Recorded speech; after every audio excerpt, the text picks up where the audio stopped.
noches. Sean todos muy bienvenidos a este nuevo encuentro de reflexión bioética que cada mes la Comisión Nacional de Bioética los invita a participar en ella. Cada mes tenemos un tema diferente, un invitado diferente, siempre deseando que nos acompañen, que participen. Em, Vamos a tener la sesión como está programada. Primero el doctor Suazo, Miguel Suazo, va a presentar a nuestro invitado internacional, Eduardo Díaz. Y luego Eduardo va a hacer la disertación y tenemos espacio para preguntas y comentarios. Así es que muy buenas noches y sean todos muy bienvenidos. Adelante, Miguel. Bien, buenas noches. Para mí un placer volver a encontrarnos con tantos amigos queridos y con un invitado tan especial como el que nos va a acompañar esta noche, que muy amablemente aceptó la invitación cuando le llegamos. Como ustedes saben y Selma ha planteado, las reflexiones bioéticas cada mes tiene un encuentro virtual con un invitado local y cada 3 o 4 meses, de acuerdo al convenio con el INTEC, tenemos un invitado internacional, un invitado internacional que, como ya Selma nos ha dicho, es el doctor Eduardo Díaz Amado, un amigo de Colombia con el que ya hemos compartido en varios escenarios, desde FELAIBE, escenarios latinoamericanos, y un referente que es el instituto que dirige, que actualmente es profesor titular y director del Instituto de Bioética. El Instituto de Bioética de Colombia, de la Universidad Javeriana, ha sido un referente en América Latina desde que el padre Llano lo fundó, y Eduardo aparece en el escenario en ese contexto y se ha quedado como una figura de importancia, de reconocimiento, reconocida para el mundo de la bioética latinoamericana. Él es médico, psicoanalista y escritor, profesor titular y director del instituto, como he dicho, y de la Facultad de Filosofía, la Pontificia Universidad Javeriana de Bogotá. Es doctor en filosofía, magíster en historia y filosofía de la ciencia y la medicina de la Universidad de Durham, Reino Unido, y especialista en bioética en la Universidad del Bosque de Bogotá. Filósofo con opción en literatura de la Universidad de los Andes, Bogotá, y médico cirujano en la Universidad de Colombia, Bogotá. Sus áreas de interés e investigación son bioética y humanidades médicas, salud mental, sociedad, cultura y psicoanálisis, e historia de la ética médica y la bioética. Profesor invitado y conferencista en diferentes universidades e instituciones a nivel nacional e internacional. Tiene una cantidad de publicaciones y como autor y como coautor, entre ellas Bioarte y Bioética, entre una historia de la estética y una estética de la historia, Bioética y Medicina de la Sociedad Tecnológica, Bioética y Atención en Salud de Género, Transgénero y de Género no conforme, entre otras. Pero esta noche lo hemos invitado para que nos colabore con el tema de la ética de la investigación social, un pendiente en bioética. Un título que él ha redactado y que, sin lugar a dudas, hablar de un pendiente en bioética nos encierra ya la duda moral a la que vamos a estar moviéndonos durante la noche, porque por alguna razón nos ha colocado él que un pendiente es una deuda. De manera que la bioética nos está pidiendo respuestas a un tema que lo tenemos como más claro en el área de la medicina, pero que ahora en el área de las ciencias sociales nos genera nuevas preguntas. Y quién mejor que un amigo de esta trayectoria y de esta connotación para que inicie rápida y contundentemente la apertura del evento con su presentación de esta noche. Muchas gracias. Lo último era dar de nuevo la bienvenida a nuestro invitado, decir la amabilidad con que nos ha aceptado y dejar en sus manos la responsabilidad, sobre todo planteando de que nos dijo que este es un pendiente de la bioética y me parece que de la investigación, me parece que ahí se abre lo que es la duda moral de lo que estamos trabajando esta noche. Dejamos en tus manos la apertura, Eduardo. Muchas gracias. Bueno, doctor Suazo, muy buenas noches para usted, muy buenas noches para todos y todas quienes están escuchándome en este momento, que están conectados. Primero que todo, pues agradecer de verdad muy de corazón la presentación que ha hecho. Para mí es muy honroso, es un honor que usted me presente. Hablado usted del padre Alfonso Llano, que en otras épocas, junto con usted y otras personas de Latinoamérica, pues trabajaron en este campo de la bioética que hace años atrás era muy exótico, desconocido, la gente no sabía cómo se pronunciaba, decían bioestética, bio otras cosas, y bueno, eran otras épocas y debo decir, doctor Suazo, que cuando conocí la bioética yo era un bebé, pues era un pequeñín, así que me siento muy feliz de que sea usted quien me presenta hoy y muchas gracias por la invitación, lo mismo que a todos los amigos de República Dominicana, a quienes les tengo una gran estimación, mi amiga Togarma y a todos los demás que están acá.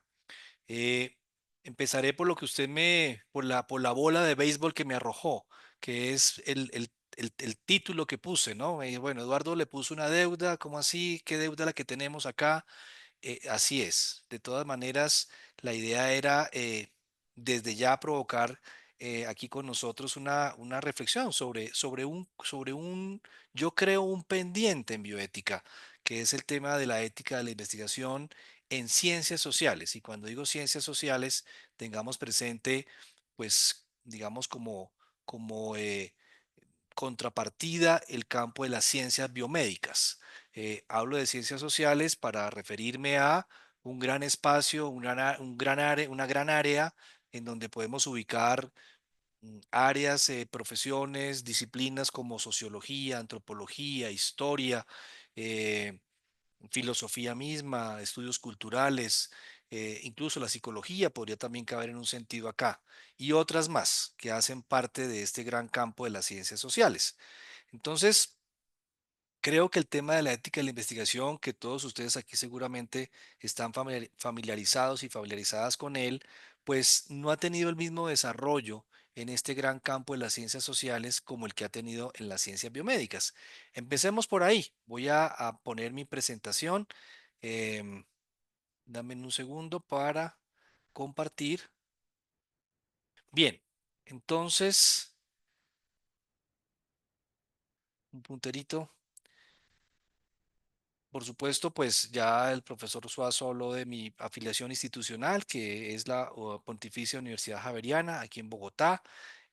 A veces en bioética hay temas complicados, difíciles, espinosos. Y me gusta siempre decir que las opiniones que voy a expresar, pues son mi entera responsabilidad sobre todo y no necesariamente los de la institución. En bioética hay temas pues, que generan mucha polarización a veces y por eso lo hago. Quiero empezar por esta imagen para quienes han estado aquí, que recuerden la ciudad de Bogotá y para quienes no han estado, que vean una pequeña foto de Bogotá, de lo que es el centro de Bogotá, con sus dos cerros tutelares de Monserrate y de Guadalupe. Esta es la parte más antigua de Bogotá. Aquí detrás de estos edificios está el barrio de la Candelaria, que es el barrio de la época colonial. Y aquí vemos una imagen del Cementerio Central de Bogotá, que también es ahora un edificio histórico. Solamente pues para decir que estoy aquí en las montañas de los Andes y que justamente ahorita estaba lloviendo fuertemente en esta ciudad. Y esta es la imagen de la Universidad Javeriana, donde en este momento me encuentro, que está más o menos en la misma línea de la parte central de Bogotá, una avenida importante de Bogotá, que es la carrera séptima. Aquí vemos el Hospital de San Ignacio, que es el hospital de la universidad, la Biblioteca Central, el edificio administrativo central, em, los laboratorios de ingeniería, que es este edificio grande que se ve aquí, y es apenas una imagen de una parte del campus de la Universidad Javeriana. Aquí tenemos, como decía el doctor Suazo, un instituto de bioética que fue fundado hace más o menos 27 años, a finales de los 90, por un sacerdote jesuita. Esta universidad está regentada por los jesuitas, la Compañía de Jesús, era el padre Alfonso Llano, con la idea justamente de promover la diseminación de esta nueva manera de entender ciertos problemas, de entender ciertas cuestiones, como decía el doctor Suazo, morales, éticas en el campo de las ciencias de la vida y también una forma nueva de aproximarse a las posibles soluciones. Entre ellas puedo subrayar como característica de la bioética, pues una mirada interdisciplinaria, una mirada pluralista que no, digamos, no excluye las diversas posibilidades de entender lo que está bien, que incluye diversas miradas incluso de tipo religioso.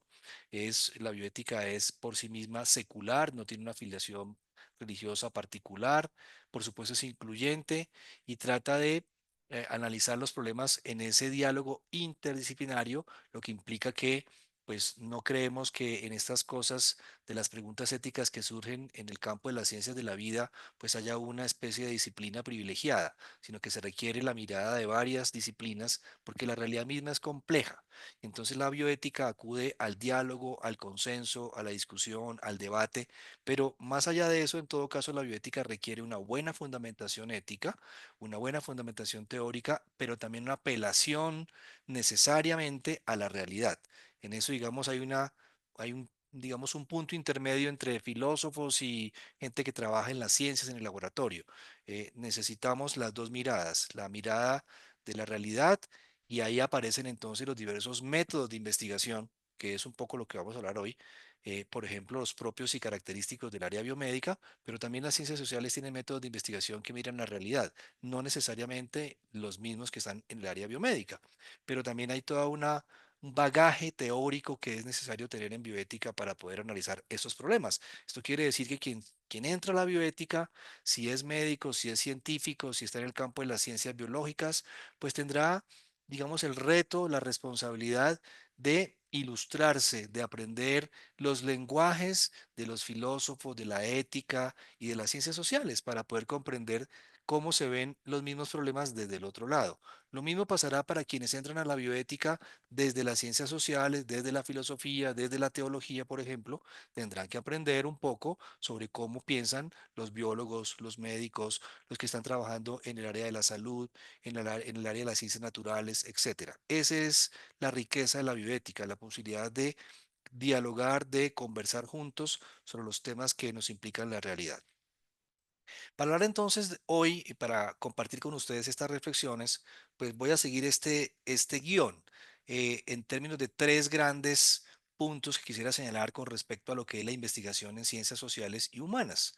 Primero, los antecedentes y preparación, algo de poquito de historia para quienes quizás no tengan toda la información sobre cómo surge el campo de la ética de la investigación en general y también algo sobre cómo se ve, digamos, los inicios en el tema o en el campo de las ciencias sociales. La preparación, por ejemplo, de los propios proyectos de investigación en el área de las ciencias sociales y humanas.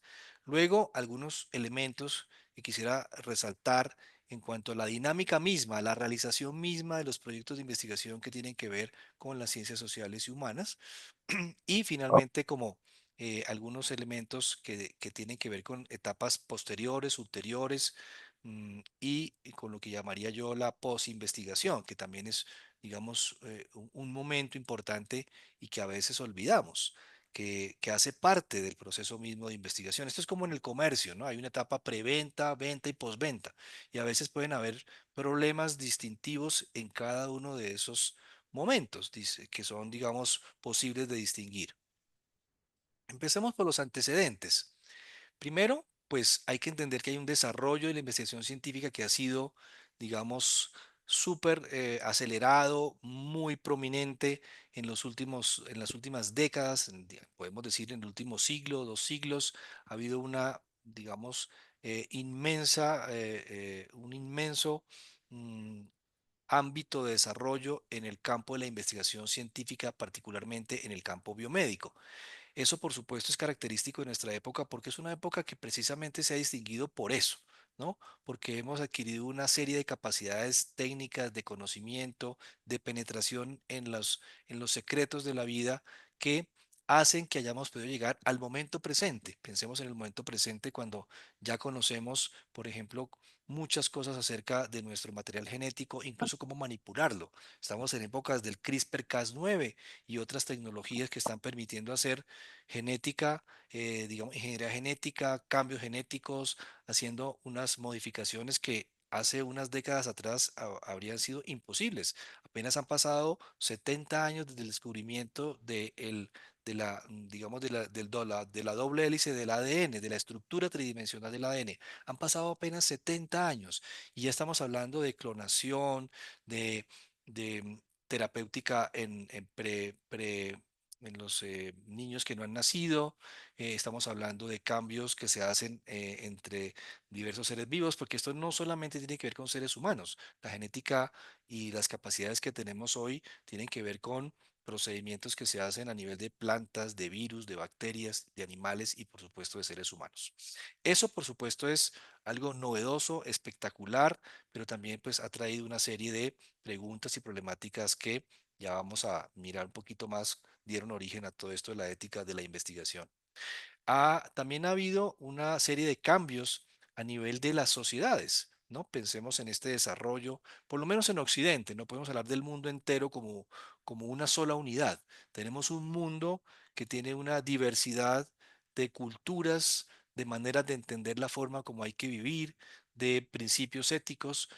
Nomás pensemos en nuestra América, tenemos toda una tradición prehispánica, tenemos comunidades diferentes desde el norte hasta el sur. Compartimos, claro que sí, lazos y miradas, pero hay diferencias importantes. Pensemos en África, pensemos en Asia. Entonces hay, digamos, asuntos culturales importantes. Pero si pensamos solo en Occidente, por lo menos en el desarrollo de la ciencia a nivel occidental, pues vamos a ver cómo ha habido también unos cambios culturales que acompañan estas sociedades occidentales, que voy a decirlo así, han sido tradicionalmente en los últimos siglos, pues sociedades que han ido virando hacia una manera de organización que tiene que ver con el liberalismo, con la idea de que las sociedades están constituidas de personas que deben ser autónomas, que deben ser responsables de sí mismas, de sus propios cuerpos, de sus planes de vida. Esto tiene que ver con los desarrollos filosóficos y políticos de los últimos 2 siglos, 3 siglos en el mundo occidental. Pensemos en la ilustración del siglo XVIII, en las propuestas de Kant, en cómo tenemos que salir, como decía Kant, de la minoría de edad. Y eso ha venido produciendo cambios importantes incluso hasta nuestros días. Hasta hace poquito, recientemente, teníamos una sociedad, por ejemplo, en Estados Unidos que discriminaba fuertemente a los negros. Todavía hoy en día ocurren ese tipo de problemas, pero piensen ustedes, hace 50 años, pues eso era un tema, digamos, mucho más pronunciado. Y por eso tenemos que decir cómo las sociedades han ido transformándose. En los 60 hubo una serie de movimientos por derechos civiles, reconocimiento de la autonomía personal, reconocimiento de los grupos que tradicionalmente habían sido, digamos, discriminados. Eso también importa a la hora de pensar los temas de ética e investigación en bioética. Necesidades sociales. Me refiero con eso, por ejemplo, a la creación de sistemas de salud, a la idea de que tenemos que tener en los estados maneras de poder compensar la lotería natural, que hay grupos humanos que están siempre como en la base de las dificultades y necesitamos poder, a través de una concepción del Estado que trata de distribuir una manera de ayudar a quienes son menos favorecidos, de distribuir la riqueza, de distribuir las cargas. Pero también es una historia última, en los últimos decenios, donde ha habido abusos, explotación, engaño, y me refiero particularmente, por ejemplo, al campo de la investigación, ¿no? Ustedes todos deben conocer muchos ejemplos de las cosas que han sucedido, que ocurren también a nivel de políticas, ocurren a nivel de estados, pero aquí estamos hablando de la investigación y es importante decir que en ese campo ha habido eso, ha habido abusos, explotación, engaño y eso pues por supuesto ha causado un impacto grande en las sociedades, lo que ha hecho que se piense que la investigación científica, sea en el campo biomédico o en otros campos, pues no puede estar, digamos, suelta. Necesita unos controles, necesita unas guías, se necesita que haya una vigilancia para que estas cosas que han pasado no vuelvan a pasar. Hay un corpus teórico que se ha desarrollado a través de los años que viene poco a poco y de manera muy sólida constituyendo ese campo que llamamos hoy en día ética de la investigación con seres humanos y con animales hoy en día. Pero sobre todo lo que ha habido, digamos, el desarrollo fuerte lo ha habido en el campo biomédico. Entonces hay un corpus teórico y normativo hoy en día internacionalmente reconocido, unos avances y unos consensos muy importantes sobre lo que tiene que ver con la mirada ética cuando se hace investigación en el campo biomédico. Pero también aparece al lado de esto lo que es la cuestión nuestra hoy, y es no solo se investiga en el campo biomédico, se investiga también en el campo de las ciencias sociales. Entonces, una primera cuestión es, si aquí los que estamos reunidos hoy, no todos son científicos sociales, pues la primera cosa sería preguntarnos qué significa investigar en ciencias sociales, cuáles son esas diferencias que podríamos encontrar entre la investigación biomédica y la investigación en ciencias sociales. Ya de hecho, podemos, digamos, eh, sospechar que hay unas diferencias epistemológicas muy importantes. Los objetos de conocimiento que hay en el mundo biomédico son distintos de los objetos de conocimiento que hay en el mundo de las ciencias sociales. Y por supuesto, si hay diferencias en los objetos de conocimiento, también hay diferencias en las metodologías, en las aproximaciones, en las interacciones. Y eso al mismo tiempo pues se traduce en que tenemos que entender que hay diferencias en la manera como se abordan los temas éticos en los dos campos. Solamente a modo de ilustración, utilizo con frecuencia este ejemplo. No sé si conozcan los experimentos del doctor James Marion Sims, que fue un ginecólogo prominente en Estados Unidos del siglo XIX, tan prominente que mereció una estatua en el Central Park en Nueva York. Y aquí ustedes ven la estatua, pero pongo aquí esta foto para mostrar que frente a la estatua estaba viendo, estas son fotos de hace unos años, una protesta. Ven ustedes aquí mujeres afrodescendientes con unas batas puestas y una mancha roja en sus vientres. Esto es porque había una protesta frente a esta estatua del doctor Sims porque, digamos, hay un asunto que tiene que ver con la manera como el doctor Sims hizo sus investigaciones como ginecólogo en el siglo XIX. Él hizo avanzar, voy a decirlo así entre comillas, hizo avanzar el campo de la ginecología, por ejemplo, describiendo una técnica para corregir un problema que podía ocurrir cuando había un parto distóxico, es decir, cuando había un parto complicado, podía la mujer terminar con una alteración en la anatomía de su pelvis y podía producirse, por ejemplo, una fístula que implicaba un deterioro importante para la calidad de vida de la mujer, porque una fístula, por ejemplo, que comunicara la vejiga con la vagina significaba que la mujer iba a estar con una incontinencia urinaria permanente. Eso puede ser una complicación de un parto que ha sido difícil. El doctor Sims desarrolló unas técnicas quirúrgicas y hizo otros avances importantes en ginecología como en parte de su práctica como profesional, pero también como alguien que estaba investigando sobre cómo hacer, por ejemplo, en este caso, avanzar el campo de la ginecología. Pero la protesta viene por el lado de que, al parecer, el doctor Sims hizo todo esto sin permiso de las pacientes, en contra de su voluntad quizás, y parece ser también en unas condiciones que no eran, pues no eran las mejores en términos de el dolor que se producía, las molestias, etcétera. Entonces aquí esta protesta pues quiere poner de presente que, digamos, para estas mujeres que están aquí no puede haber una estatua de un señor, digamos, celebrando su vida, cuando hay cosas que parecen ser más bien cuestiones que son más bien deplorables de la vida de esta persona. Esto trae a colación algo que está pasando en nuestra época, que es toda esta cultura de la cancelación, que dejo ese debate para después, sobre si la manera que tenemos de evaluar nuestro pasado es mirándolo con los ojos del presente. Este es un debate importante, que no es que yo quiera decir que el doctor Sims no hizo nada, digamos, reprochable, sino que quizás las maneras como se ha procedido en ciencia, pues están, digamos, históricamente determinadas y no necesariamente lo que hoy nos parece a nuestros ojos del presente como algo abominable, lo fue así en el pasado, aunque siempre hubo maneras de sospechar si se estaba haciendo algo denigrante o no. Pero ese es un punto importante, la manera como evaluamos la historia y la manera como evaluamos lo que otras personas hicieron en otro momento. Aquí está una foto de un estudio famoso que todos ustedes aquí deben conocer, que es el estudio Tuskegee, que se hizo en una población también afrodescendiente en Estados Unidos, y que buscaba estudiar la historia natural de la sífilis, una enfermedad venérea. Se hizo el estudio con plata o con dinero del Estado. La Secretaría de Salud de Estados Unidos patrocinó el estudio que duró 40 años. Ustedes conocen seguramente la historia. Y pues ese estudio terminó en un gran escándalo porque muchos de esos personas sujetos de investigación no recibieron el tratamiento apropiado cuando ya se había descubierto, años después de que el estudio inició. Y todo por la metodología, todo por el tema, bueno, no todo.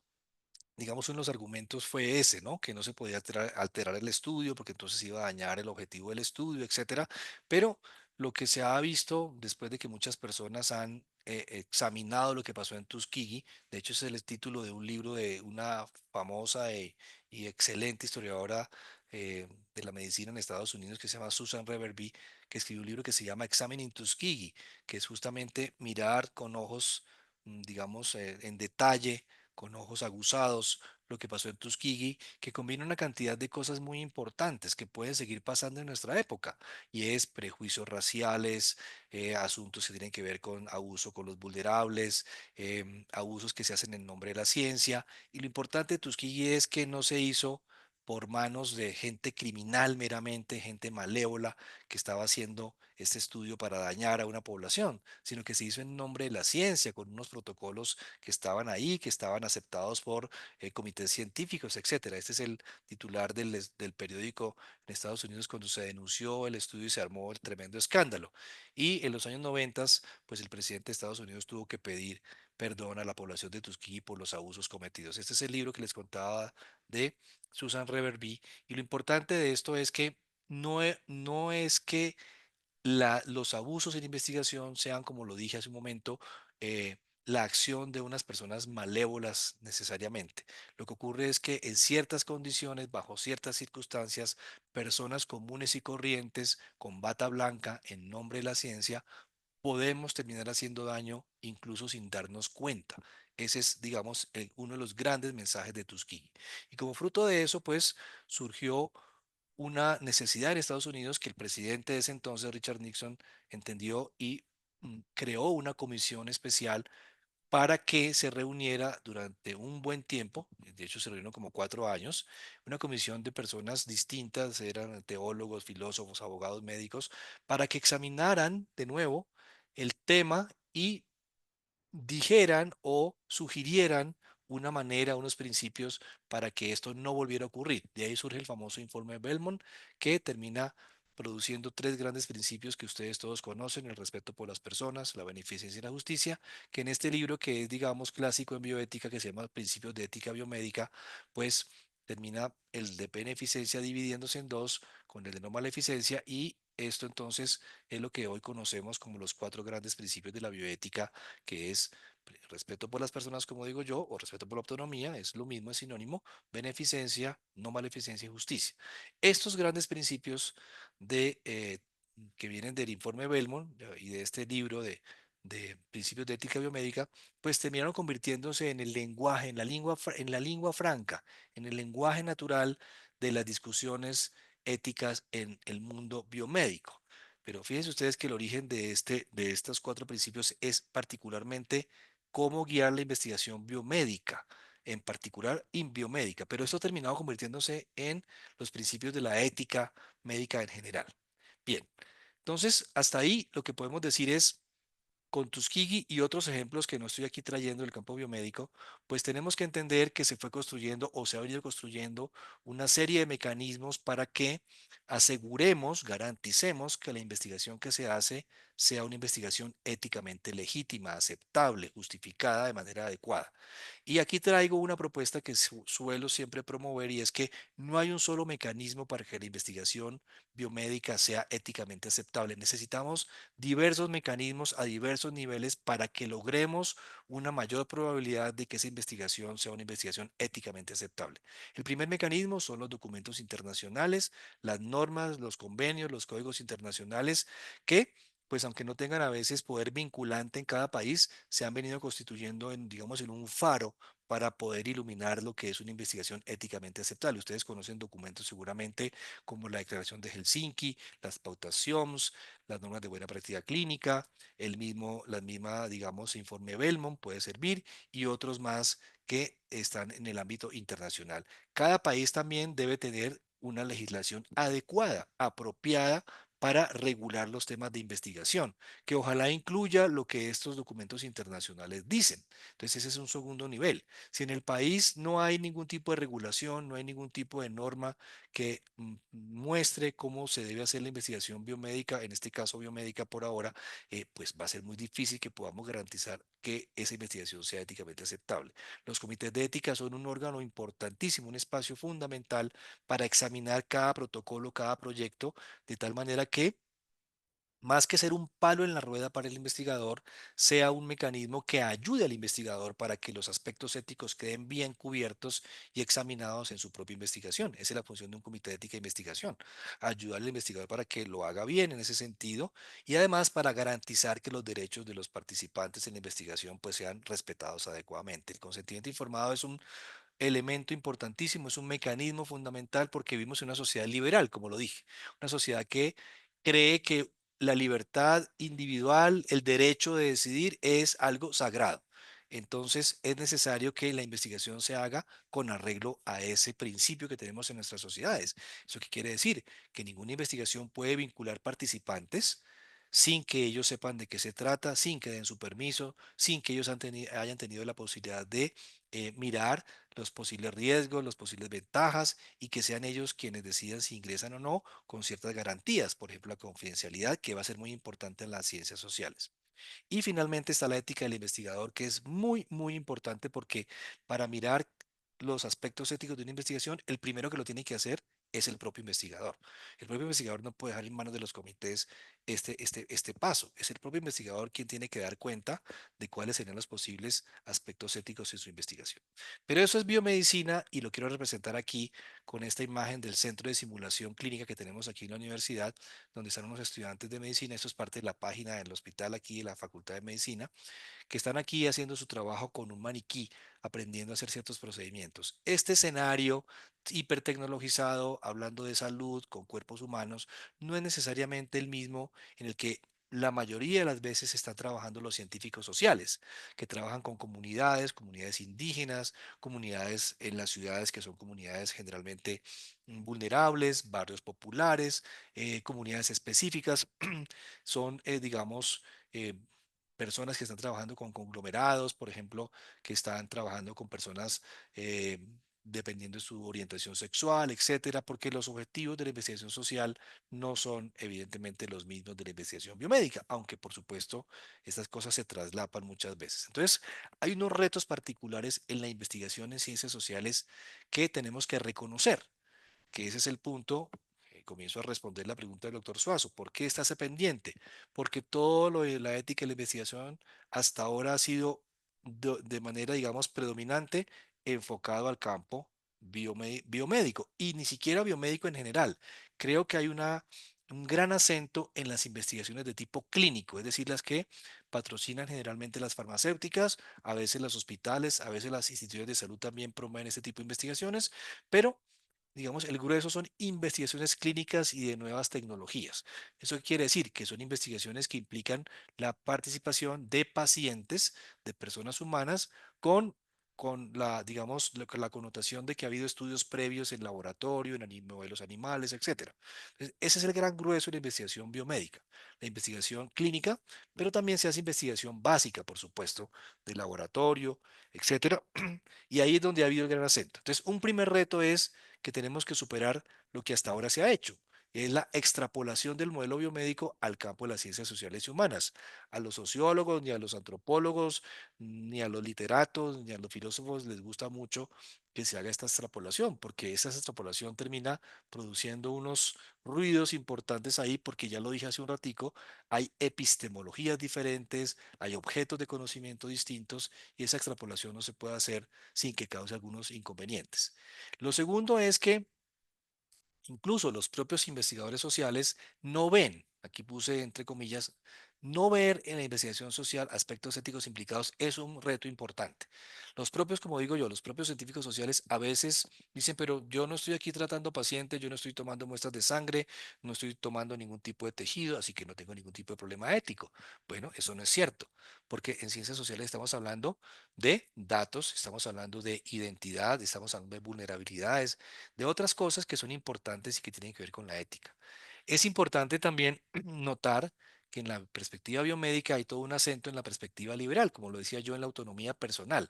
La idea de que, ¿no? Muy al estilo de la película, de una película, de una serie de televisión gringa, cualquiera que ustedes vean, siempre está como la idea de que se trata de personas racionales, autónomas, que deciden por sí mismas, que toman sus decisiones así tengan 18 años o 90.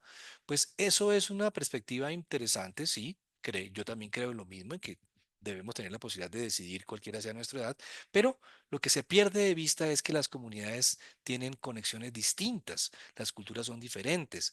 Nosotros en Latinoamérica no somos unas sociedades muy del estilo autonomista, individualista, como aislados, sino que somos sociedades distintas, tenemos comunidades tejidas de forma diferente, las familias se entienden de forma distinta y ni qué decir de las comunidades indígenas y otras comunidades. Entonces, la perspectiva liberal hay que ponerla así, en perspectiva.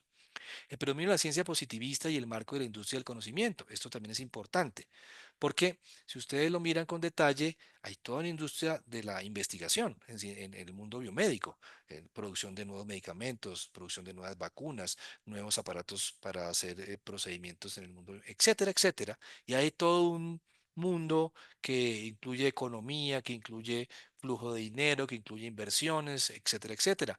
Pues no ocurre lo mismo en las ciencias sociales, donde quizás a veces los objetos de la investigación no atraen tanto inversores, porque estamos hablando de problemas que tienen que ver con la pobreza, con las enfermedades tropicales, con las condiciones de vida, y quizás ahí las cosas no son tampoco fáciles de medir de la misma manera como se miden en las ciencias biomédicas. Entonces aquí tiene que ver esto de en pensar la perspectiva positivista de una forma distinta en las ciencias sociales. Y por supuesto, el desdeño de los problemas morales en la investigación en ciencias sociales y humanas, como lo dije al principio, es muy importante porque es un reto. El primer reto digamos, a tomar o a aceptar es que tenemos que pasar la página de creer que en ciencias sociales y humanas no hay problemas éticos. Tampoco tenemos que volvernos, pues, a personas que ven problemas morales y éticos en todas partes. No, no se trata de eso. Se trata de reconocer que en todo caso, en toda investigación que involucra a seres humanos, así no haya involucramiento de tejidos, de muestra de sangre, etcétera, hay temas éticos implicados. Otros retos más que quisiera señalar son estos. La falta de reconocimiento de la necesidad de valorar y respetar a las personas en un ambiente distinto, por ejemplo, hospital. ¿Qué significa respetar a las personas cuando voy a trabajar en la comunidad, cuando voy a trabajar en el barrio, cuando voy a hacer una encuesta? La tendencia a evitar el consentimiento informado. Entonces, el consentimiento también hay que pensarlo de maneras distintas. Incluso hoy tenemos que ser creativos. A veces veo a las personas que trabajan en bioética y en estos temas siendo muy cuadriculadas, ¿no? Como que el consentimiento tiene que ser de cierta manera, no se puede consentimiento, por ejemplo, electrónico. Hoy tenemos que pensar cómo funciona esto el consentimiento en un mundo que tiene inteligencia artificial, que tiene correo electrónico. A veces los consentimientos pueden tener unas maneras distintas de entenderse dependiendo del tipo de investigación. El rechazo al discurso de valores universales es muy típico y es una crítica importante que se hace en bioética en general. Y es que la manera como evaluamos que una investigación es éticamente aceptable no pueden ser solo los cuatro principios o la mirada occidental meramente o las teorías filosóficas occidentales. Tenemos que pensar que hay otras miradas. Por ejemplo, cuando hablamos de investigaciones en el campo del bioarte, que es todo un tema de los últimos 20 años, que son artistas haciendo creaciones artísticas justamente en el laboratorio, haciendo investigaciones con tejidos, con animales, para producir obras de arte, que es una cosa un poco de nuestro mundo de hoy, que involucra no solamente arte en sí mismo, una creación nueva, sino involucra política, involucra crítica al statu quo e involucra también, por supuesto, a la ciencia misma. O sea, cómo pensar la participación de un artista en el laboratorio. Eso implica ir más allá de esos valores que creemos son universales. No son universales porque las comunidades pueden tener diferentes perspectivas en ese sentido. La globalización trae otros retos, es distinto. Recuerden que también en el tema de las ciencias sociales se habla mucho de extractivismo, de cómo pues viene el antropólogo, viene el sociólogo de muy lejos, de los centros de desarrollo urbano, viene a la comunidad que queda en el campo rural, en la región, saca los datos, se va, y entonces ahí tenemos que mirar eso, cómo impacta a las comunidades, qué tipo de responsabilidad tiene, por ejemplo, el científico social. ¿Los códigos de ética tienen algún papel? Habrá que pensarlo. ¿Cómo operan los códigos de ética, por ejemplo, en el campo de las ciencias sociales? Y esto último, a veces puede haber exageración de beneficios y menosprecio de los daños.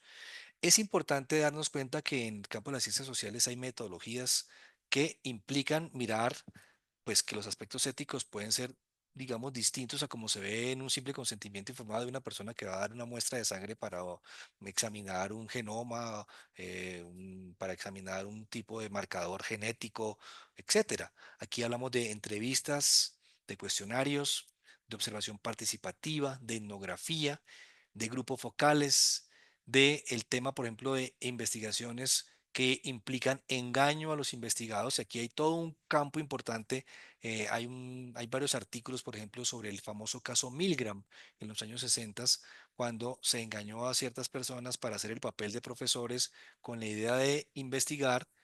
Los sujetos que eran engañados creían que estaban participando en una investigación sobre el tema de la memoria y el aprendizaje, cuando en realidad la verdadera intención era investigar qué tanto estaba uno dispuesto a hacer daño a otras personas en nombre de la ciencia o por cuestiones científicas. Ese estudio ha sido bastante debatido porque pues pone de presente, por ejemplo, esto, hasta cuándo, hasta dónde y de qué manera puedo yo engañar a las personas para una investigación. En el mundo biomédico pues está el tema del placebo, pero las personas saben que pueden quedar en el brazo que tiene placebo, pero en el campo de las ciencias sociales a veces decirle a la persona que va a quedar engañada pues es, digamos, eh, va en contravía del propio método de investigación, pero ahí viene el debate. Uso de bases de datos, por ejemplo, hoy en día, las revisiones que se hacen ahora con inteligencia artificial, los archivos, hasta dónde se puede consultar, qué permiso necesito, qué pasa cuando hago investigaciones con comunidades. Entonces aquí tenemos una lista de esa manera de hacer investigación en ciencias sociales que no es el típico digamos, ensayo clínico aleatorizado, doble ciego, etcétera, etcétera, que es, digamos, la manera como se hace investigación clínica, por ejemplo. Entonces aquí necesitamos entender que estamos frente a temas importantes como qué tanto el propio investigador influye en la respuesta del investigado, qué tanto el investigado está ahí como queriendo complacer al investigador, cómo el sujeto y el objeto entran en una dinámica donde uno y otro digamos, se impactan, se alteran, se transforman. Aquí tenemos que tener en cuenta, por ejemplo, el tema de la importancia de proteger los datos y la información confidencial. Imagínense ustedes que en una investigación sobre, no sé, algún tema, por ejemplo, de orientación sexual, todos esos datos terminaran en el espacio público. Entonces tenemos un asunto de privacidad, de confidencialidad, de protección del buen nombre de las personas, de evitar el estigma y la discriminación.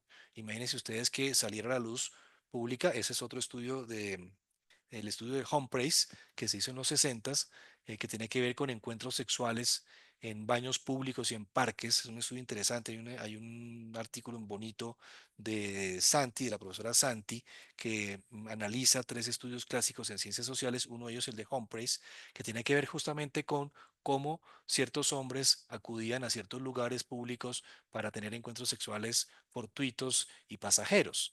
Ahí, por ejemplo, una de las críticas a ese estudio es ¿qué hubiera pasado? Ah, claro, porque esta persona además engañó después a las personas, las siguió, hizo entrevistas a aquellos hombres que él sabía habían tenido relaciones con otros hombres ahí, fue a sus casas, los entrevistó, pero ellos no sabían sobre eso.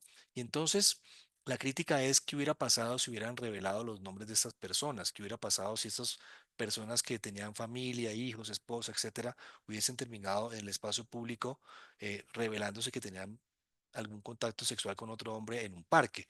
De aquí surgió esa idea que hoy en día se maneja en ciencias sociales de que una cosa es ser homosexual, otra cosa es tener contactos o encuentros homosexuales. Bien, ya voy terminando. Eh, unas particularidades, que es la tercera parte de la charla que dije al principio del guión. El problema de la evaluación del riesgo. Es distinto la manera como se mira el riesgo, por ejemplo, en el campo biomédico, a como se mira en los estudios, por ejemplo, en una comunidad en particular.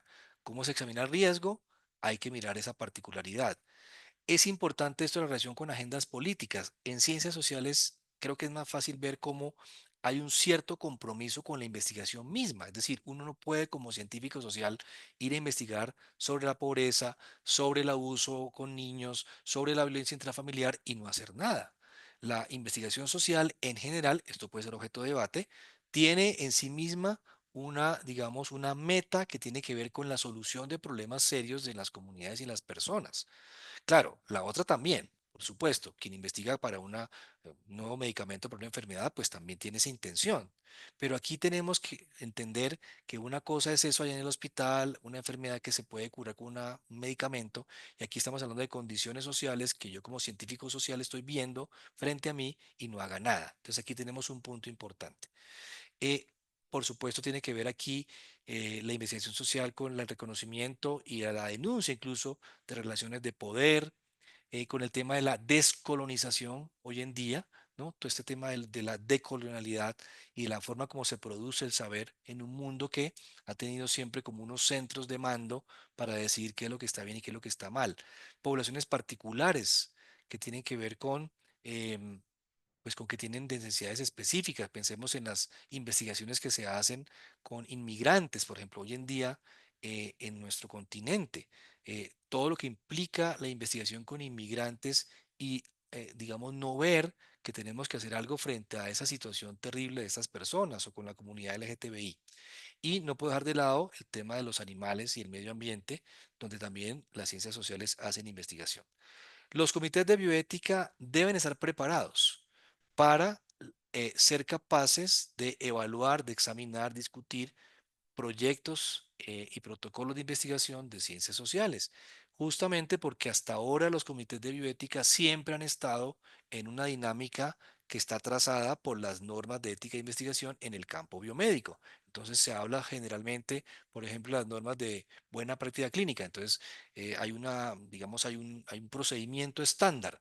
El investigador debe enviar, por ejemplo, el manual del investigador, el consentimiento informado, el protocolo, la hoja de vida del investigador, etcétera, etcétera, y el comité lo examina de acuerdo a esas normas de buena práctica clínica que son básicamente para el mundo biomédico. Pero el comité tiene que entender que cuando le llegue un proyecto de investigación de antropología, de sociología, de comunidad indígena, etcétera, va a tener que tener otros elementos para evaluar y examinar ese proyecto de investigación. Entonces, eso es muy importante porque aquí todavía no hay un consenso tan grande y un acopio, digamos, de literatura, de normas en el campo de las ciencias sociales que permita a un comité seguir con una línea fácil para evaluar un proyecto de investigación. Entonces aquí es necesario todavía hacer una mirada un poquito más detenida para mirar qué aspectos éticos hay involucrados ahí, protección de la vulnerabilidad, del anonimato, de la identidad, etcétera, que permita a ese comité hacer lo que tiene que hacer.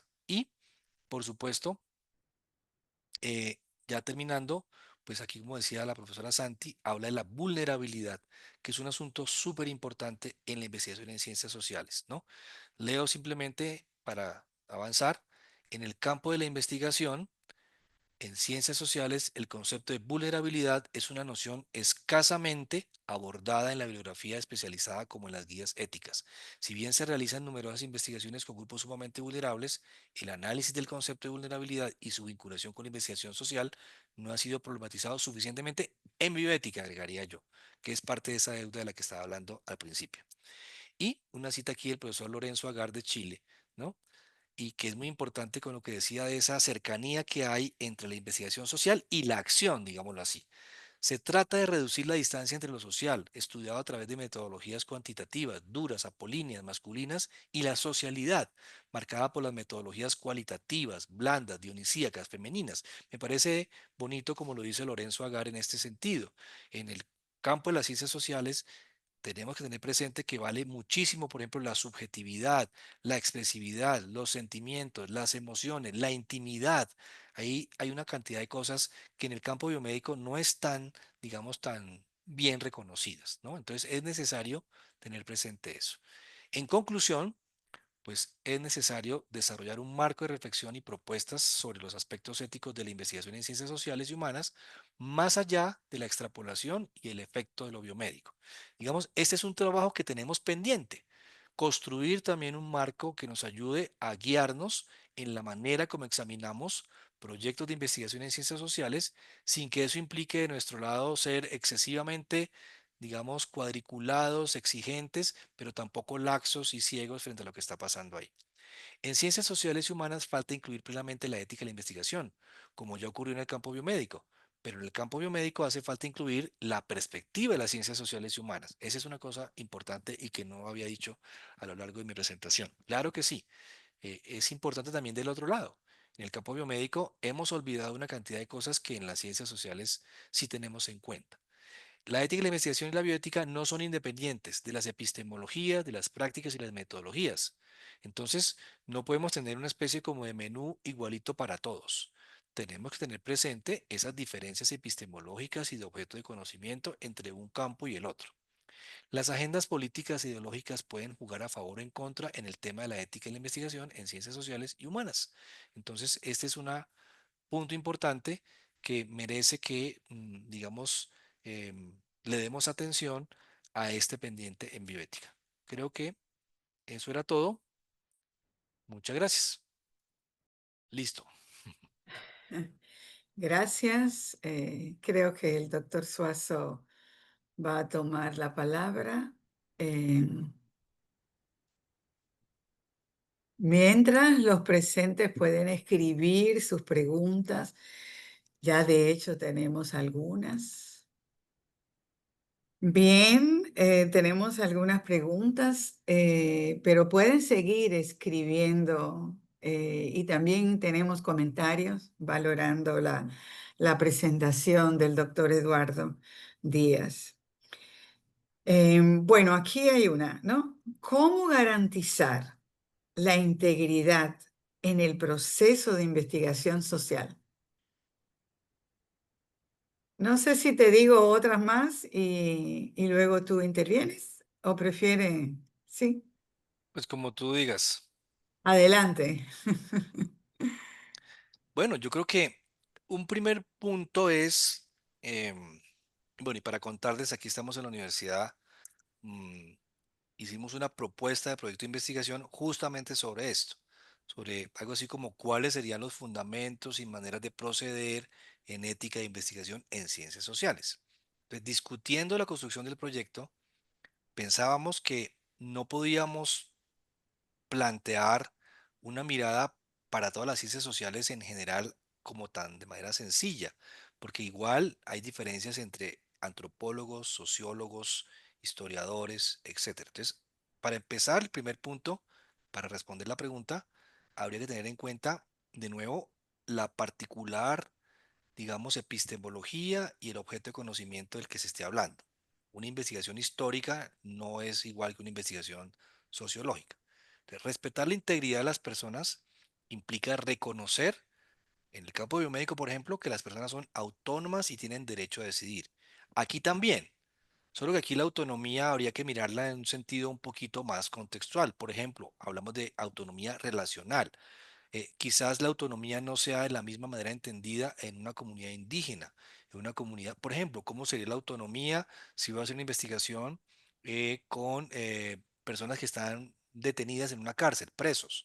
Entonces tendríamos que pensar qué significa en esos casos esa autonomía. Esa manera es ya una forma de respetar la integridad de las personas. Y segundo, creo que en investigación social es fundamental el tema de la confidencialidad y del manejo de los datos, porque en investigación social estamos sobre todo trabajando con eso. Yo les mostraba en una diapositiva las metodologías. Son grupos focales, son cuestionarios, son entrevistas y todos esos apuntan es a recopilar información de la vida de las personas, información que puede ser privada, que puede ser sensible, que puede ser información que de revelarse ocasionaría un detrimento, un daño enorme a esas personas. Entonces, respetar la integridad en el campo de las ciencias sociales me parece que en primera instancia tiene que ver con eso, con asegurarle a las personas ese respeto a la confidencialidad y a la privacidad. Hay que garantizarlo fundamentalmente. Es muy importante. Y tercero, pondría un tercero, creo que respetar la integridad de las personas en investigación en ciencias sociales tiene que ver con ser capaces como investigadores de darse cuenta de los riesgos que esa investigación puede traer para esas personas. Me explico, en el campo biomédico el riesgo puede ser que con la molécula que se está probando tenga algún problema de salud de esa persona, que esa molécula nueva le ocasione un daño, le produzca un sangrado, etcétera, ¿no? O algo así. En el campo de las ciencias sociales el daño puede venir por la propia investigación. Por ejemplo, en Colombia van a hacer una investigación por allá en la región sobre el tema de la violencia intrafamiliar. Y entonces entra el investigador a casa de la señora que es justamente la víctima de la violencia.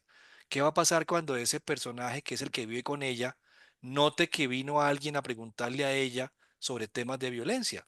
Pues la va a poner en riesgo. Justamente esa investigación no podría, o esa entrevista no se podría llevar a cabo en la casa de la señora. Tendríamos que mirar una estrategia para que ella pudiese contar lo que está pasando sin que la pongamos en riesgo. Entonces, ese es el Ujú. tipo de cosas que hay que pensar en ciencias sociales, ¿sí? Y eso sería respetar la integridad de las personas, darse cuenta de que la propia investigación puede poner en riesgo a la persona, dependiendo de. Gracias, excelente, excelente todos los elementos que has agregado. Otra pregunta un poco relacionada con respecto a la transparencia y la honestidad en la presentación de los resultados en ciencias sociales. ¿Cómo, cómo lo valoras? Se me escapó ese punto de decirlo, porque claro, yo hablé de la posinvestigación.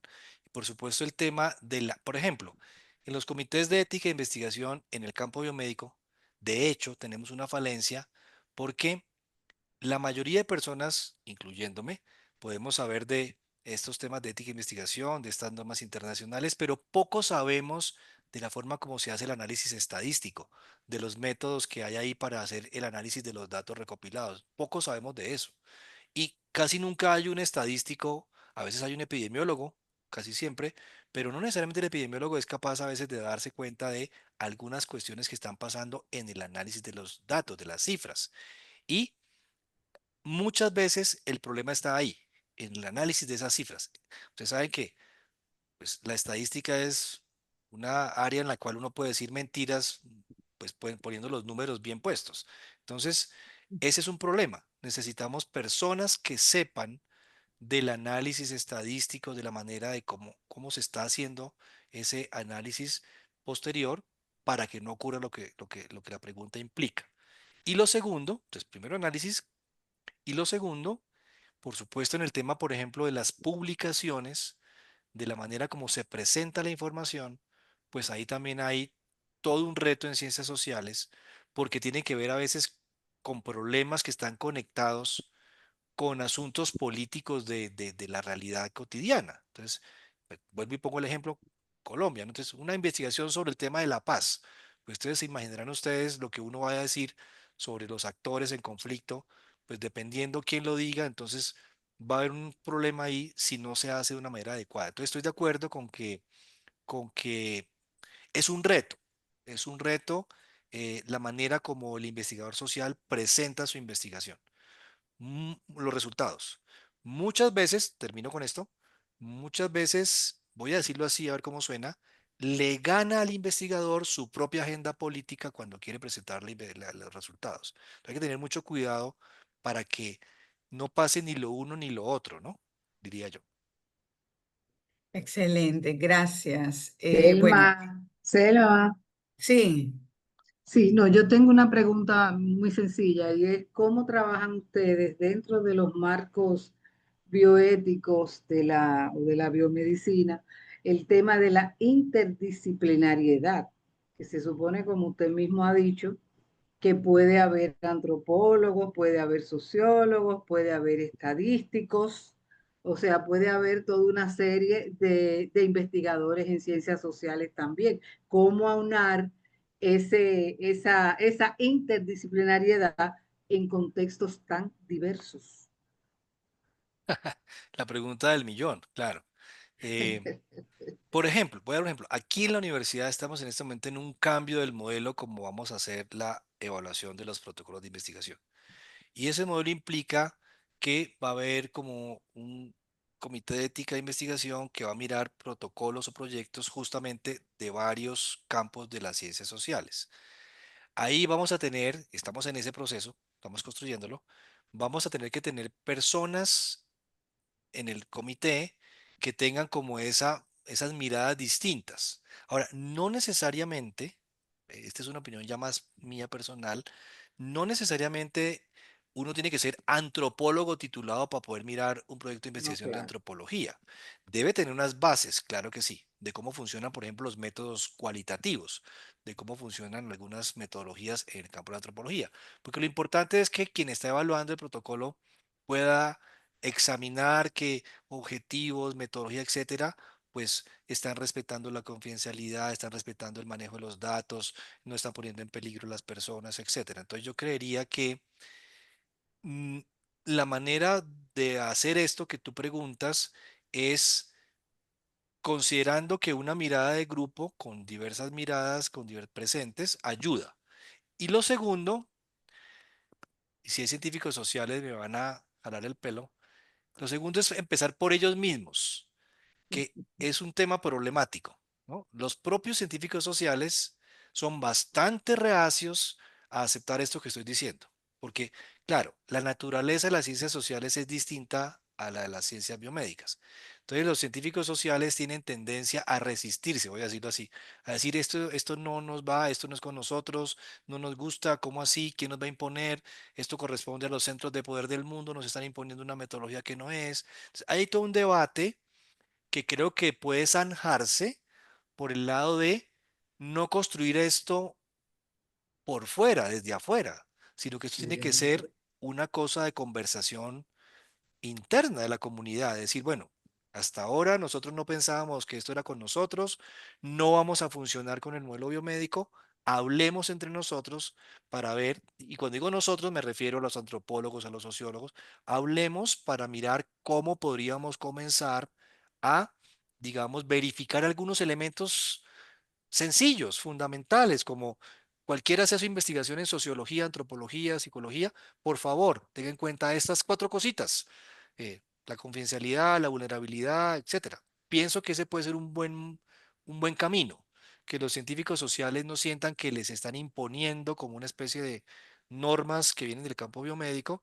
sino que como que estamos es mirando cómo una investigación del campo de las ciencias sociales también debe atender los asuntos éticos implicados. Es una pregunta,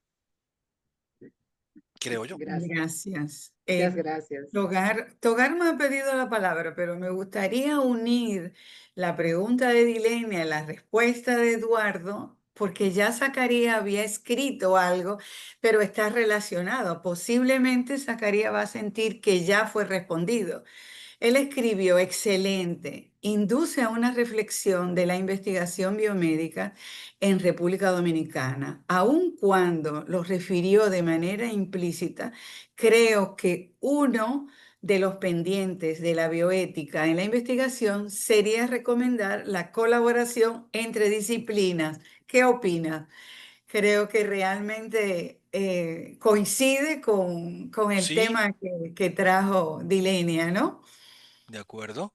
Y mira que estaba pensando en lo siguiente, no sé cómo está en República Dominicana, pero en general es como un consenso de quiénes deberían, por ejemplo, ser parte de un comité de ética e investigación en el campo biomédico. Entonces siempre se habla, pues, gente que esté en el campo de la salud, que tenga experiencia, conocimientos de epidemiología, de métodos de investigación. Entonces está el médico, la enfermera, el epidemiólogo, y siempre debe estar presente un abogado para que digamos, asesores sobre temas legales, debe estar presente un químico farmacéutico si se trata de una investigación que tenga que ver con investigación clínica o medicamentos, y también piden que haya a veces una persona representante de la comunidad.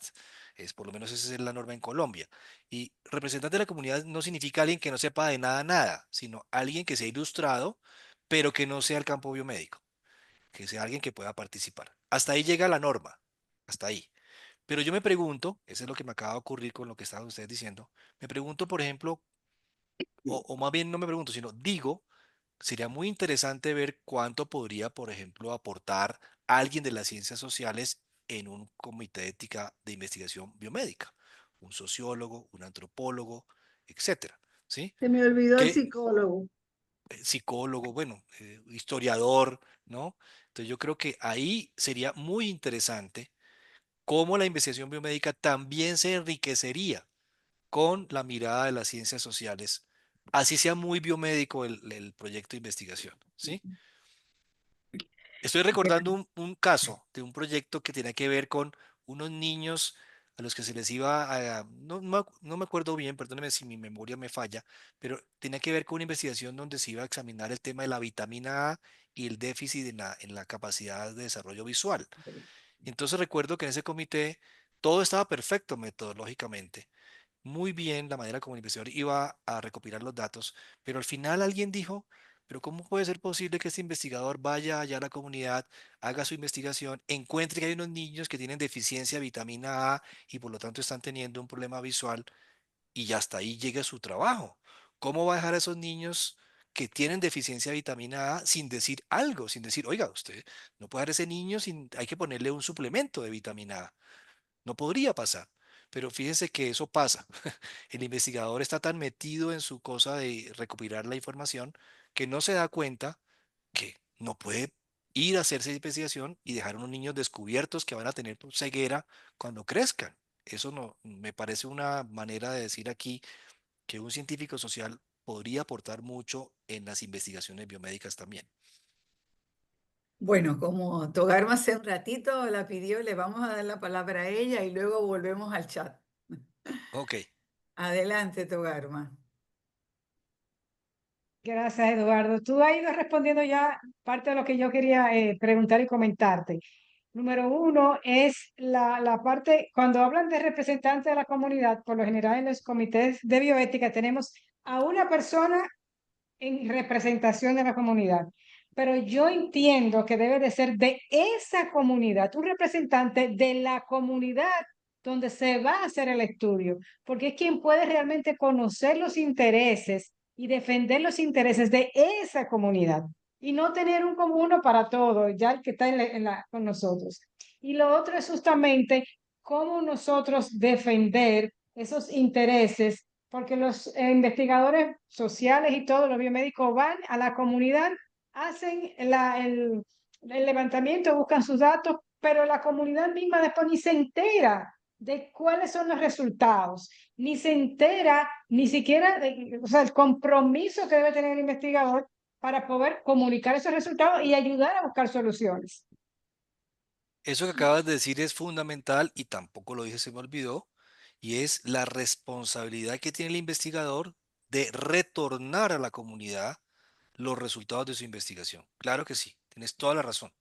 Eso también ocurre en el mundo biomédico. Uno debería poder recibir resultados de lo que pasó en la investigación, un reporte, pero en el campo de las ciencias sociales creo que se torna todavía mucho más importante porque tiene que ver justamente con, pues, con aspectos de la vida en común, de esa comunidad, etcétera. Entonces, yo de acuerdo contigo, Togarma, es un asunto importantísimo. Y creo que un comité de ética que mire un proyecto de estos debe, digamos, verificarlo, solicitar al investigador, por favor, muéstreme que usted retornó a la comunidad los resultados de su investigación. Selma, ¿puedo agregar algo? Ah, Ajá, perdóname, adelante. Dilenia, justamente dentro de su protocolo de investigación que somete, debemos exigirle que ahí mismo diga cómo él va a integrar la comunidad y cómo él va a, qué mecanismos él va a utilizar para poderle llevar los resultados a la comunidad. Totalmente de Aquí acuerdo. siempre. Porque si lo hace solamente con un artículo en revista Q1, va a ser muy complicado que la comunidad se Ok. entere de lo que pasó. Sí. Sí, Selma, ¿puedo? Breve para continuar. Y Sí, no, todavía tenemos el turno de Miguel, ¿eh? es solamente un ejemplo. Aquí se hicieron una serie de investigaciones en comunidades contiguas a la Universidad INTEC. En esas investigaciones sociales y si tú quieres como, bueno, sí, sociales, pero bastante también antropológicas, y se le pidió a la comunidad que dijera realmente cuáles eran sus necesidades.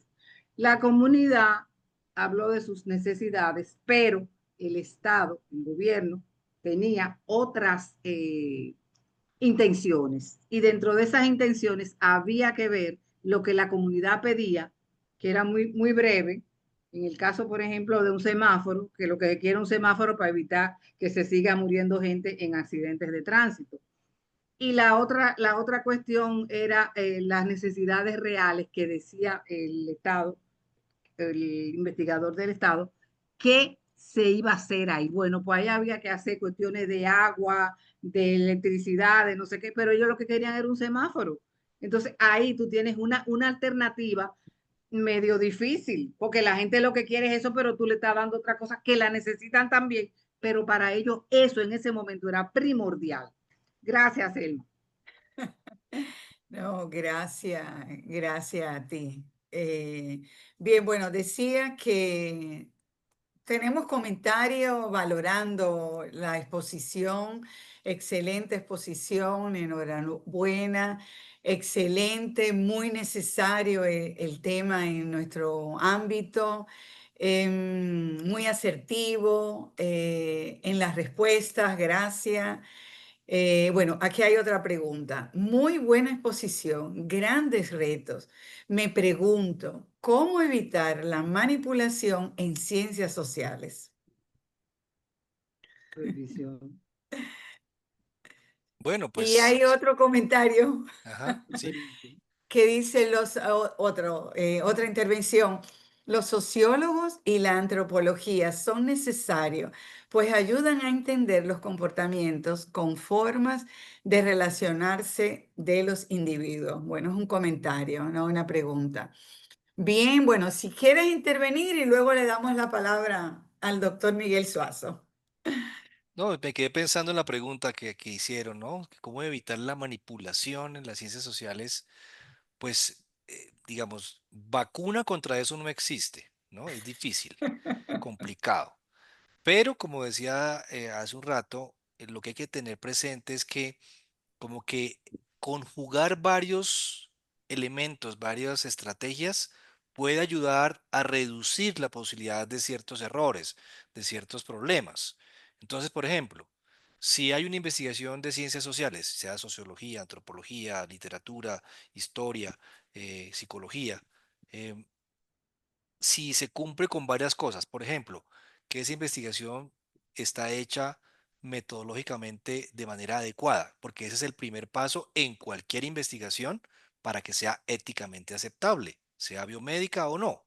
Entonces, primera cuestión es, usted hizo ese proyecto muy bien, metodológicamente muy bien hecho, un proyecto que tiene objetivos claros, que tiene variables que se pueden medir, que tiene, bueno, todo. ¿No? Entonces, ese es un primer punto. Entonces, ahí hay ya hay un primer punto que nos ayuda a evitar ese sesgo, esa manipulación. Segundo, que ese proyecto usted lo hizo mirar por unos pares suyos. Entonces, esos pares también dijeron cosas, ¿no? Mire, eso no está bien así, el objeto vivo cambia, no sé qué. Entonces, eso, otro elemento. Tercero, si lo miró un comité de ética, entonces si ahí había no solo los propios de su propia disciplina, no solo antropólogos, sociólogos, sino ahí también había un epidemiólogo, había un teólogo, qué sé yo, y dieron opiniones. Eso también incrementa esa posibilidad. Luego viene el desarrollo de la investigación. Puede que la manipulación no esté en el diseño de la investigación. Puede que se hizo la investigación y entonces ese es un punto importante en los comités. Los comités deben también a veces verificar, hacer auditoría de que esa investigación se está haciendo como se debe hacer, porque si una investigación dura un año, 2 años, el comité podría en un momento determinado ir y visitar el centro de investigación o pedirle al investigador como un reporte preliminar. Eso se puede, porque además los reportes ayudan a que uno diga, esa investigación hay que pararla porque está produciendo un daño importante. Entonces, eso también ayuda. Y finalmente, los investigadores tienen la obligación de reportarle al comité el final de la investigación. Entonces tienen que hacer un reporte de final de investigación y el comité se entera de eso. Y luego viene pues el tema de la publicación y todo, que es donde pueden aparecer también manipulaciones. Ahí también opera muchísimo, digamos, ese juego con los pares, ¿no? Creo que eso podría ayudar, lo que acabo de decir. Eh, Quizás no lo garantice como que completamente se evite, pero ayudaría mucho, ¿no? Una adenda, una ñapita, como decimos acá, una cosita más. Creo que también en la medida en que las sociedades cada vez más van evolucionando y se van apropiando de esto, eso de la manipulación también va a ser más difícil, porque tenemos una concepción un poquito, voy a decir, inconsciente del paternalismo. Es decir, las sociedades, así sean indígenas o sean vulnerables, pueden apropiarse de todo esto. Estoy teniendo en mente, por ejemplo, una investigación que estamos haciendo aquí en bioética con una colega del instituto, con una comunidad indígena por allá en cerca del Amazonas, por allá en los límites con Brasil y Venezuela. Estas comunidades uno se imagina que están por allá en el siglo XV, ¿no? No es cierto. Estas comunidades están súper empoderadas, muy bien organizadas, tienen celulares, saben mucho de ellas mismas, son capaces. Entonces, uno a veces tiene una concepción errada de esas comunidades como pobrecitos, no son capaces, están sometidos. Bueno, eso a veces ocurre, sí, pero creo que en la medida en que las sociedades van apropiándose de esto, son ciudadanos y pueden ser mucho más exigentes con los investigadores, ¿no? Hay muchos ejemplos. Aquí, por ejemplo, hay investigadores sociales que hacen investigaciones sobre transexuales en Colombia. Y entonces he escuchado a los propios transexuales, grupos organizados, decir, no queremos más investigaciones con nosotros. Hay 1000 investigaciones. Lo que queremos es cambios, queremos es transformaciones de la manera como esto está ocurriendo. Ya no investiguen más, estamos cansados de investigaciones con nosotros. Entonces creo que las comunidades pueden ser muy activas en lograr que los investigadores manipulen o se exageren o se excedan o cometan errores. Excelente. Vamos a darle ahora la oportunidad al doctor Miguel Suazo. Bueno, agradecer enormemente tu participación, la excelencia con que lo has hecho. Y me quedé prendido y prendado del pendiente. Ciertamente lo que nos llevamos de tarea todos es cuáles son los pendientes, porque hemos visto los más acuciantes desde la sociología, de la antropología, pero por ejemplo, la inteligencia artificial nos crea retos que ya se han visto en distintas investigaciones. Todo depende de cómo se construyan los algoritmos, cómo se alimenten, serán los resultados que tengamos.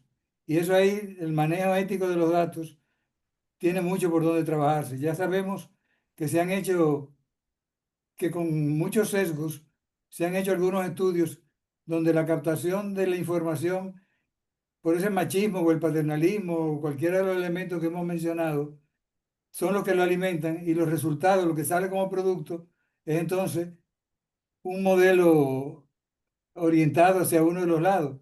Por ejemplo, en uno de los estudios que conocí, era buscando información para selección de personal y solamente se cargaba la información con datos masculinos.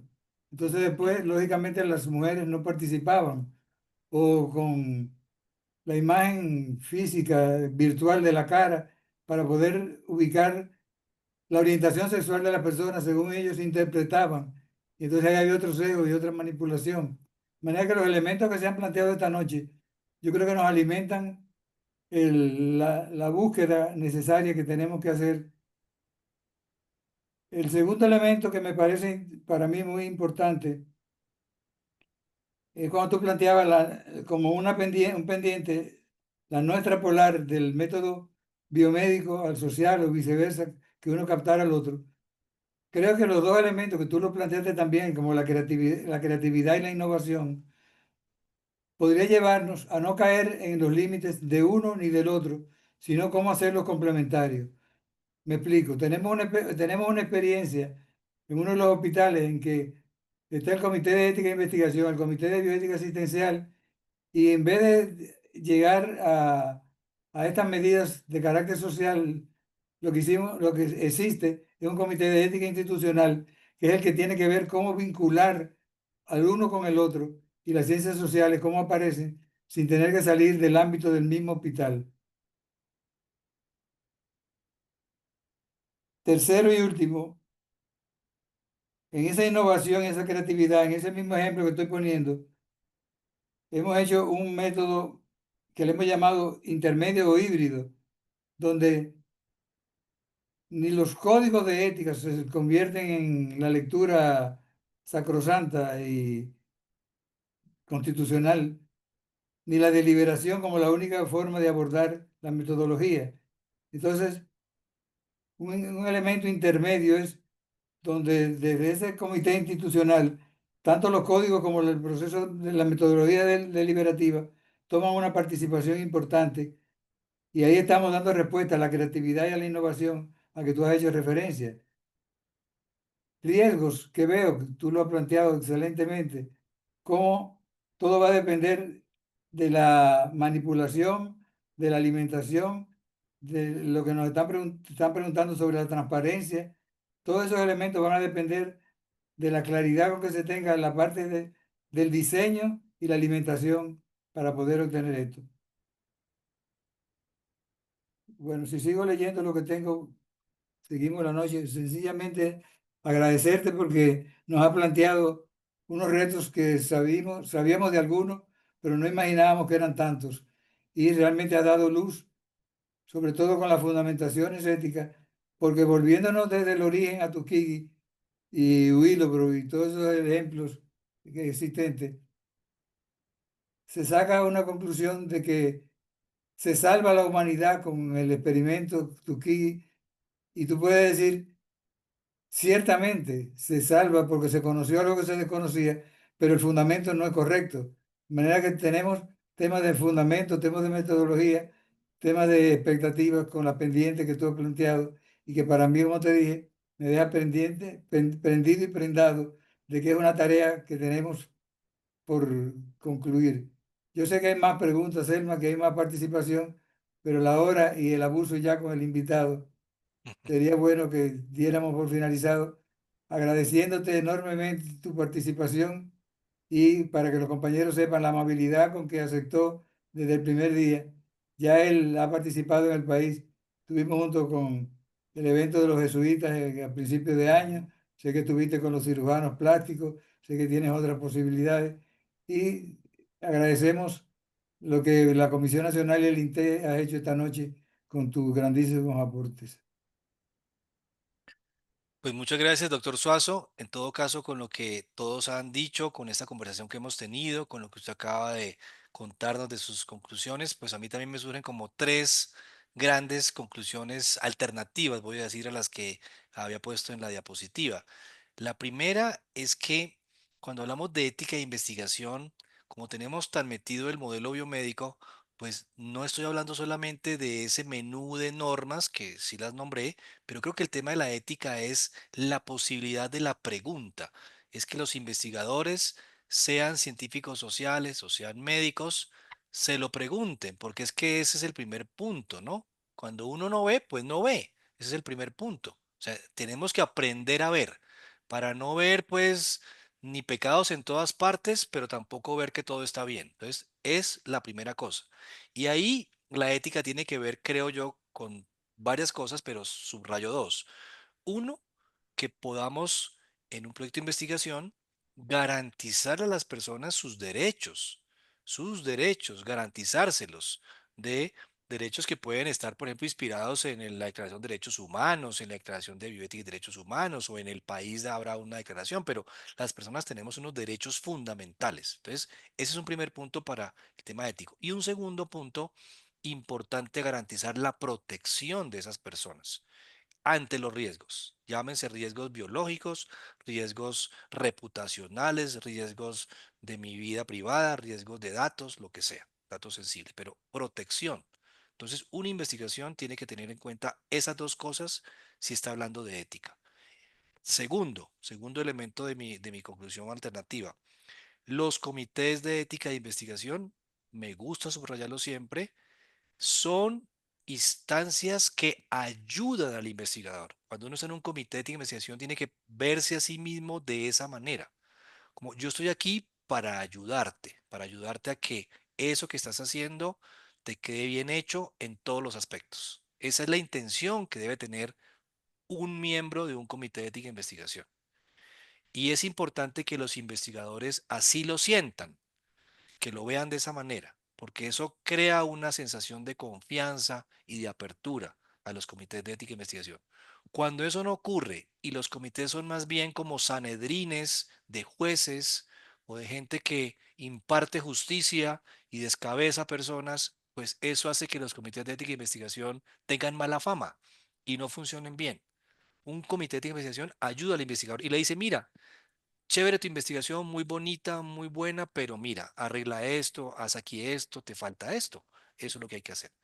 Y tercero y última de mis conclusiones alternativas es que el asunto empieza en casa. Es decir, los primeros obligados a saber de esto son los propios investigadores. Si los investigadores creen que sabiendo solo de estadística y de metodologías cuantitativas ya hicieron todo, pues están equivocados. No quiero decir que tengan que estudiar filosofía y ser bioeticistas titulados y eso. Quiero decir es que son responsables de su investigación.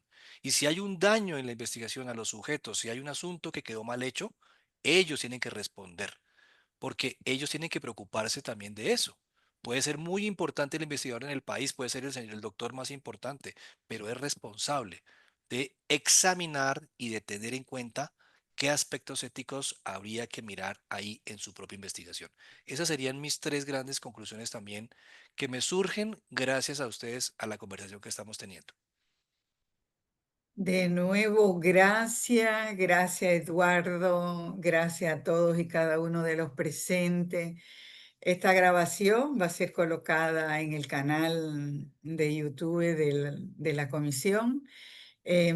Así es que, de nuevo, yo creo que te vamos a tener que invitar para seguir, ¿no? Gracias. Y gracias al doctor Suazo por esta moderación, por esta organización y excelente conducción. Gracias a todos y buenas noches.